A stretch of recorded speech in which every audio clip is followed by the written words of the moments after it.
Welcome back to Life Stories Network, where every story carries emotions, lessons, and moments that touch the heart. Today's story is about a moment in my life I thought would be my proudest day, my graduation. But instead of being surrounded by love and applause, I was met with silence, absence, and heartbreak. My parents chose my sister's tantrum over my milestone, and that single choice changed everything for me. Sit with me as I take you through the day my life took a turn I never saw coming. I had been working for years toward this graduation. Sleepless nights, countless exams, projects, and sacrifices filled my journey. I had always dreamed of walking across that stage, seeing my parents cheering, smiling, proud tears shining in their eyes. I had imagined my mom clapping the loudest and my dad holding his phone up to record every moment. But instead, what I got was an empty seat where they should have been. The day began with so much excitement. I woke up early, ironed my gown carefully, and looked at myself in the mirror. I felt proud, like I had finally accomplished something worth celebrating. I texted my parents to remind them about the timing, and both responded with a simple okay. I didn't realize those 2 letters would soon carry the weight of disappointment. I thought they were busy preparing, maybe getting flowers, maybe planning to surprise me with something special. I had no idea their focus was somewhere else entirely. As I walked toward the auditorium, I saw other families. Mothers were fixing their children's caps, fathers adjusting ties, siblings taking endless photos together. The air was filled with laughter and pride. I felt a rush of anticipation, knowing my family would join me soon. My heart beat faster when I reached my assigned seat. I glanced around, searching for my parents, but their chairs were empty. I reassured myself, they were probably stuck in traffic. They wouldn't miss this. Not today. Minutes turned into an hour, and my name was called. I stood, adjusted my gown, and walked to the stage. As I reached for my diploma, I heard cheers and claps all around me, but none of those voices belonged to my parents. My hands trembled slightly as I shook the dean's hand, forcing a smile for the cameras. I kept scanning the audience, but those seats stayed painfully vacant. I told myself to be strong, but inside, I felt like a child abandoned in a crowd. After the ceremony, I checked my phone. There were no missed calls, no encouraging texts, no "we're proud of you" messages. Instead, I found a single text from my mom, "Sorry, your sister needed us. She had a meltdown, and we couldn't leave her alone." My chest tightened, my breath grew heavy. They skipped my graduation, the day I had worked for my entire life, just to calm my sister's tantrum. That was the moment I realized where I stood in their priorities. I sat outside the auditorium, my gown draped over my knees, watching everyone take family photos. Fathers kissed their daughters on the forehead, mothers hugged their sons tightly. I felt invisible. I wanted to cry, but I held it in, not wanting to show my weakness to strangers. My achievement suddenly felt empty without the people I loved most there to witness it. On the bus ride home, I couldn't stop thinking. Was I truly that unimportant?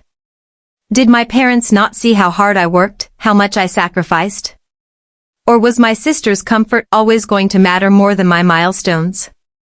By the time I reached my apartment, my excitement had vanished, replaced by a heavy, aching silence. I sat in my room, holding the diploma in my hands, and whispered to myself, this was supposed to be our moment. But our never existed. It was always just her. That night, I made a decision. Quietly, without telling anyone, I began packing my bags. Every fold of clothing, every box sealed was like closing a chapter of my life. I didn't want to confront them, didn't want to beg them to see me. I wanted peace, and the only way to find it was by leaving. With each item I placed in my suitcase, I felt lighter, as though I was reclaiming my worth. Days later, I was gone. No announcement, no arguments, no tears shared.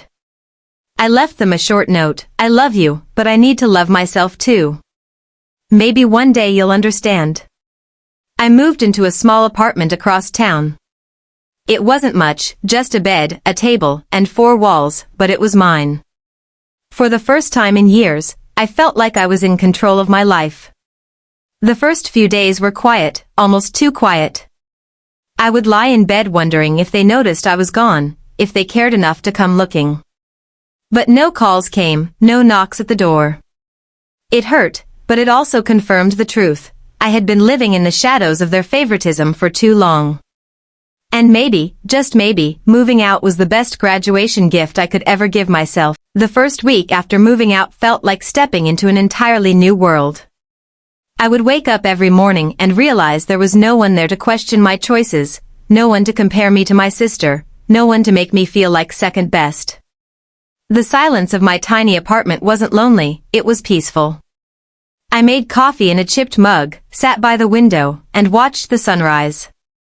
For once, the day began with calm instead of chaos.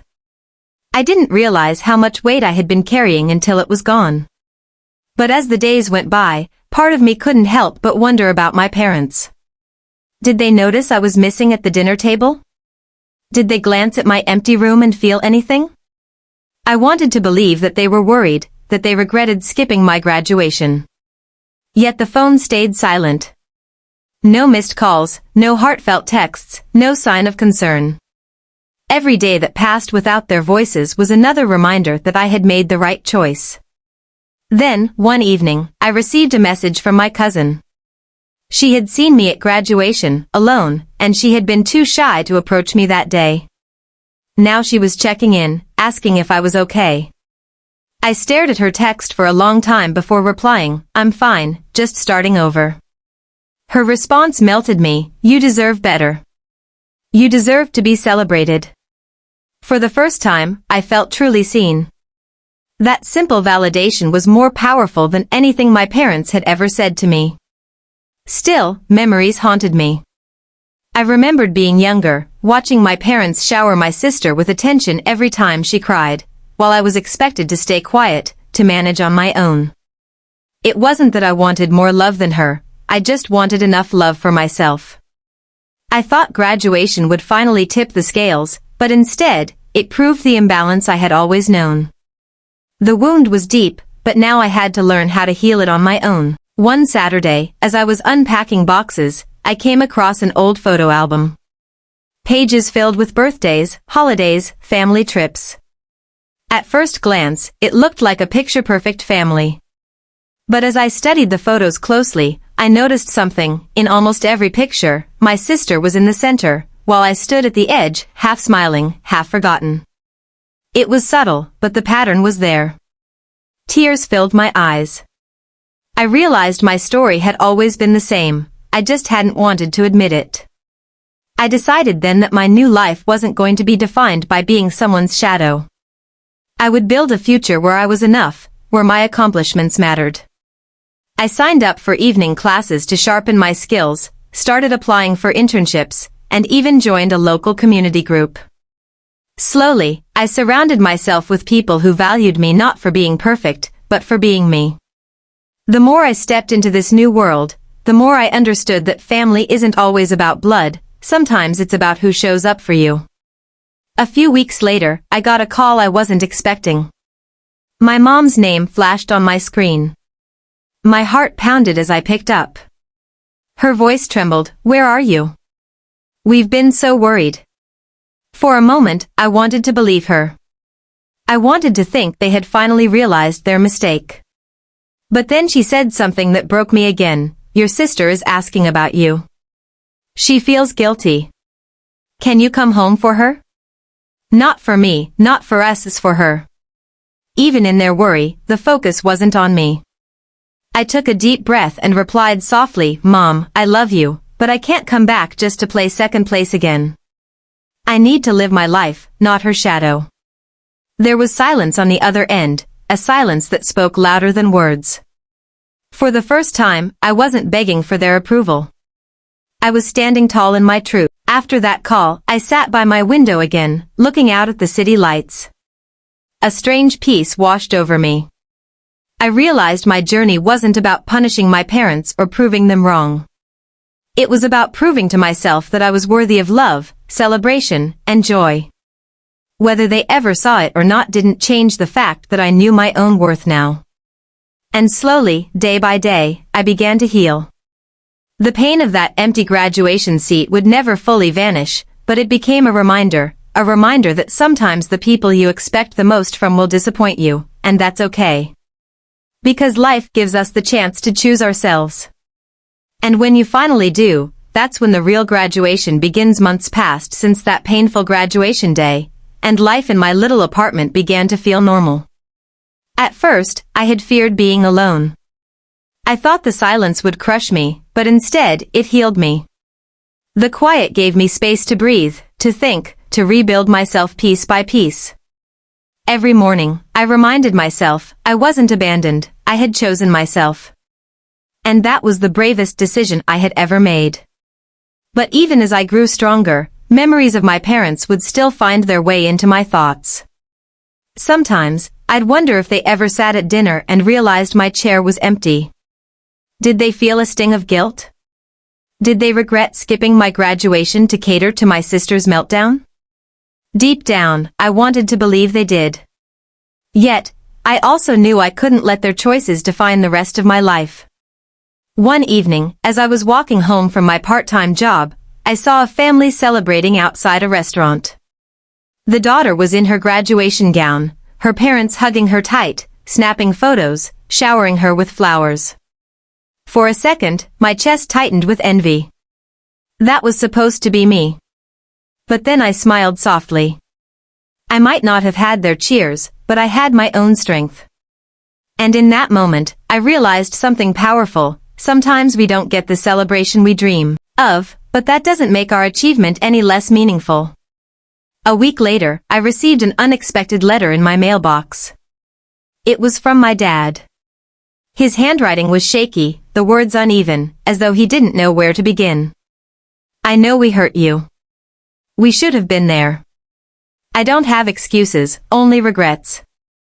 I want you to know that I am proud of you, even if I didn't show it when it mattered most. My eyes blurred with tears as I read those words.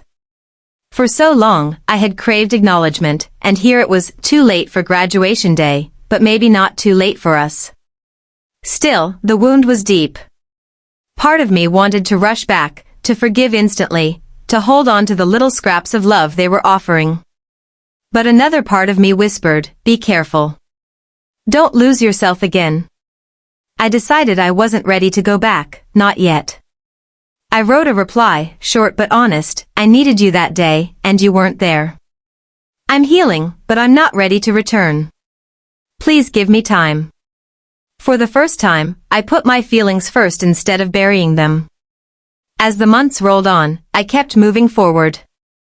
I finished my classes, landed an internship, and slowly started building the life I had always wanted. My circle grew, mentors who believed in me, friends who supported me, even neighbors who treated me like family. I realized I didn't need to keep chasing love where it wasn't freely given. I could find it in the world, in people who valued me, and most importantly, within myself. Then came the moment I never expected. One morning, my sister showed up at my apartment door. Her eyes were swollen from crying, her voice shaky. I ruined everything, didn't I? She whispered. For a second, I wanted to slam the door. But then I saw the guilt etched into her face. She admitted how her tantrum had stolen my moment, how she had manipulated our parents for attention, and how she finally realized what it had cost me. Her apology was messy, broken, and raw. But it was real, stood there in silence, torn between anger and compassion. Finally, I said, you didn't ruin everything, they chose to let you. But I accept your apology. Just know, I can't go back to being invisible anymore. Tears rolled down her cheeks as she nodded, and for the first time in years, I felt like my voice had been heard. From that day forward, things didn't magically become perfect. My parents still had their flaws, my sister still had her struggles, and I still carried my scars. But I was different now. I wasn't the child begging for their attention. I was an adult who knew my worth, who could stand tall even without their applause. Looking back, my graduation wasn't just about a diploma. It was the day I graduated from needing validation from people who couldn't give it to me. It was the day I stepped into my own life, unafraid to walk alone if I had to. And that, more than any ceremony or celebration, was the real achievement. So if you've ever felt overlooked, forgotten, or left behind by the people you love most, hear this: your value isn't determined by their recognition. Sometimes the most powerful moment in life is when you finally choose yourself. And when you do, you'll realize that even the silence can be the loudest celebration of all.